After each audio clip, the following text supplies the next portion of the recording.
नमस्कार दोस्तों, आप कहानी सुन रहे हैं। मौसी बहुत ही मज़ेदार रोचक कहानी। आगे कहानी बहुत ही मज़ेदार होने वाला है। तो इसी तरह आप कहानी में बने रहें। अगर अपने चैनल को सब्सक्राइब नहीं किया है तो चैनल को सब्सक्राइब करें। कहानी पूरा सुनने के बाद वीडियो को लाइक ज़रूर करें। तो कहानी आगे।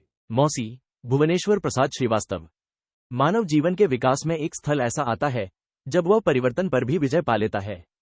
जब हमारे जीवन का उत्थान या पतन न हमारे लिए कुछ विशेषता रखता है, न दूसरों के लिए कुछ कुतूहल। जब हम केवल जीवित के लिए ही जीवित रहते हैं और वह मौत आती है पर नहीं आती। बिब्बो जीवन की उसी मंजिल में थी। मोहल्ले वाले उसे सदैव वृद्धा ही जानते, मानो वह अनंत के गर्भ में वृद्धा ही उत्पन्न होकर एक अनंत चिंती काल के लिए अमर हो गई थी। उसकी हाथी के बेटों की बात नई नवेलियां उसका हृदय न दुखाने के लिए मान लेती थीं। उसका कभी इस विस्तृत संसार में कोई भी था, यह कल्पना का विषय था। अधिकांश के विश्वास कोश में वह जगन्यंता के समान ही एकाकी थी, पर वह कभी युवती भी थी। उसके भी नेत्रों में अमृत और विष था। झंझा की दया पर खड़ा हा रूखा वृक्ष भी कभी धरती का हृदय फाड़कर निकला था। वसंत में लहलहा उठता था और हेमंत में अपना विरही जीवनयापन करता था, पर यह सब वह स्वयं भूल गई थी। जब हम अपनी असंख्य दुखद स्मृतियां नष्ट करते हैं तो स्मृति पट से कई सुख के अवसर भी मिट जाते हैं। हाँ, जिसे वह न भूली थी उसका भतीजा, बहन का पुत्र वसंत था। आज भी जब वह अपनी गौओं को सानी कर कच्चे आंगन के कोने में लौकी कुम्हरे की बेलों को संवार कर प्रकाश या अंधकार में बैठती, उसकी मूर्ति उसके सम्मुख आ जाती।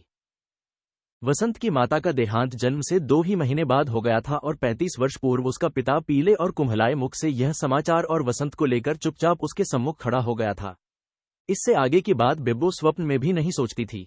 कोढ़ी यदि अपना कोढ़ दूसरों से छिपाता है तो स्वयं भी उसे नहीं देख सकता। इसके बाद का जीवन उसका कलंकित अंग था। वसंत का पिता वहीं रहने लगा। वह बिब्बो से आयु में कम था। बिब्बो एकाकी बिब्बो ने भी सोचा, चलो क्या हर्ज है, पर वह चला ही गया और एक दिन वह और वसंत 2 ही रह गए। वसंत का बाप उन अधिकांश मनुष्यों में था जो अतृप्ति के लिए ही जीवित रहते हैं, तो तृप्ति का भार नहीं उठा सकते। वसंत को उसने अपने हृदय के रक्त से पाला, पर वह पर लगते ही उड़ गया और वह फिर एकाकी रह गई। वसंत का समाचार उसे कभी कभी मिलता था। 10 वर्ष पहले वह रेल की काली वर्दी पहने आया था और अपने विवाह का निमंत्रण दे गया। इसके पश्चात सुना, वह किसी अभियोग में नौकरी से अलग हो गया और कहीं व्यापार करने लगा। बिब्बो कहती कि उसे इन बातों में तनिक भी रस नहीं है। वह सोचती कि आज यदि वसंत राजा हो जाए तो उसे हर्ष न होगा और उसे कल फांसी हो जाए तो न शोक। और जब मोहल्ले वालों ने प्रयत्न करना चाहा कि दूध बेचकर जीवन यापन करने वाली मौसी को उसके भतीजे से कुछ सहायता दिलाई जाए तो उसने घोर विरोध किया। दिन 2 घड़ी चढ़ चुका था। बिब्बो की दोनों बाल्टियां खाली हो गई थीं। वह दुधाड़ी का दूध आग पर चढ़ाकर नहाने जा रही थी कि उसके आंगन में एक अधेड़ पुरुष 5 वर्ष के लड़के की उंगली थामे आकर खड़ा हो गया।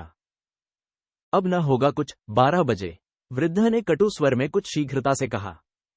नहीं मौसी। बिब्बो उसके निकट खड़ी होकर उसके मुंह की ओर घूरकर स्वप्निल स्वर में बोली, वसंत, और फिर चुप हो गई। वसंत ने कहा, मौसी, तुम्हारे सिवा मेरे कौन है?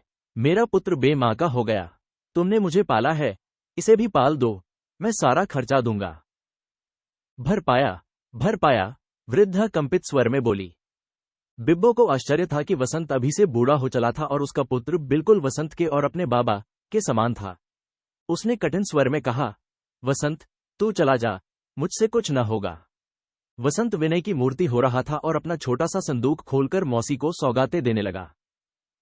वृद्धा 1 महीने पश्चात तोड़ने वाली लौकियों को छाकती हुई वसंत से जाने को कह रही थी, पर उसकी आत्मा में एक विप्लव हो रहा था। उसे ऐसा भान होने लगा जैसे वह फिर युवती हो गई और एक दिन रात्रि की निस्तब्धता में वसंत के पिता ने जैसे स्वप्न में उसे थोड़ा चूम सा लिया और वह वसंत को वक्ष में चिपकाकर सिसकने लगी। हो, पर वह वसंत के पुत्र की ओर आंख उठाकर भी नहीं देखेगी। वह उसे कदापि नहीं रखेगी, यह निश्चय था। वसंत निराश हो गया था, पर सवेरे जब वह बालक मन्नू को जगाकर ले जाने के लिए प्रस्तुत हुआ, बिब्बो ने उसे छीन लिया और मन्नू और 10 रुपये के नोट को छोड़कर वसंत चला गया। बिब्बो का दूध अब न बिकता था। तीनों गायें एक के बाद एक बेच दी। केवल एक मन्नू की बछिया रह गई थी। कुम्हरे और लौकी के ग्राहकों को भी अब निराश होना पड़ता था। मन्नू पीला, कांतिहीन, आलसी, सिंदूरी, चंचल और शरारती हो रहा था। महीने में 5 रुपया का मनी ऑर्डर वसंत भेजता था, पर एक ही साल में बिब्बो ने मकान भी बंधक रख दिया। मन्नू की सभी इच्छाओं की पूर्ति अनिवार्य थी। बिब्बो फिर समय की गति के साथ चलने लगी। मोहल्ले में फिर उसकी आलोचना प्रत्यालोचना प्रारंभ हो गई। मन्नू ने उसका संसार से फिर संबंध स्थापित कर दिया, जिसे छोड़कर वह आगे बढ़ गई थी। पर एक दिन सांझ को अकस्मात वसंत आ गया। उसके साथ एक ठहंगनी गेहुए रंग की स्त्री थी। उसने बिब्बो के चरण छुए, चरण दबाए और फिर कहा, मौसी, न हो मन्नू को मुझे दे दो, मैं तुम्हारा यश मानूंगी। वसंत ने रोना मुंह बनाकर कहा, हाँ, किसी को जीवन संकट में डालने से तो यह अच्छा है। ऐसा जानता तो मैं ब्याह ही क्यों करता। मौसी ने कहा, अच्छा, उसे ले जाओ। मन्नू दूसरे घर में खेल रहा था। वृद्धा ने कांपते हुए पैरों से दीवार पर चढ़कर बुलाया। वह कूदता हुआ आया। नई माता ने उसे हृदय से लगा लिया। बालक कुछ न समझ सका। वह मौसी की ओर भागा। बिब्बो ने उसे दुत्कारा, जा, दूर हो। बेचारा बालक दुत्कार का अर्थ समझने में असमर्थ था। वह रो पड़ा। वसंत हतबुद्धि सा खड़ा था। बिब्बो ने मन्नू का हाथ पकड़ा, मुंह धोया और आंगन के ताक से जूते उतारकर पहना दिए।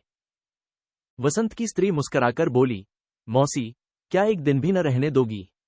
अभी क्या जल्दी है? पर बिब्बो जैसे किसी लोक में पहुंच गई हो, जहां यह स्वर संसार का कोई स्वर न पहुंच सकता हो। पलक मारते मन्नू को खेल की, प्यार की, दुलार की सभी वस्तुएं उसने बांध दी। मन्नू को भी समझा दिया कि वह सैर करने अपनी नई मां के साथ जा रहा था। मन्नू उछलता हुआ पिता के पास खड़ा हो गया। बिब्बो ने कुछ नोट और रुपये उसके सम्मुख लाकर डाल दिए। ले अपने रुपये। वसंत धर्म संकट में पड़ा था, पर उसकी अर्धांगिनी ने उसका निवारण कर दिया। उसने रुपये उठा लिए। मौसी, इस समय हम असमर्थ हैं, पर जाते ही अधिक भेजने का प्रयत्न करूंगी। तुमसे हम लोग कभी उऋण नहीं हो सकते। मन्नू माता पिता के घर बहुत दिनों तक सुखी न रह सका। महीने में 2 बार रोगग्रस्त हुआ। नई मां भी मन्नू को पाकर कुछ अधिक सुखी न हो सकी। अंत में एक दिन रात भर जागकर वसंत स्त्री के रोने धोने पर भी मन्नू को लेकर मौसी के घर चल दिया। वहां पहुंचकर उसने देखा कि मौसी के जीर्ण द्वार पर कुछ लोग जमा है। वसंत के इक्के को घेरकर उन्होंने कहा, आपकी यह मौसी है। आज 5 दिन से द्वार बंद है। हम लोग आशंकित हैं। द्वार तोड़कर लोगों ने देखा, वृद्धा पृथ्वी पर एक चित्र का आलिंगन किए नीचे पड़ी है, जैसे वह मरकर अपने मानव होने का प्रमाण दे रही हो। वसंत के अतिरिक्त किसी ने न जाना कि वह चित्र उसी के पिता का था, पर वह भी यह न जान सका कि वह वहां क्यों था। कहानी समाप्त हुई। धन्यवाद।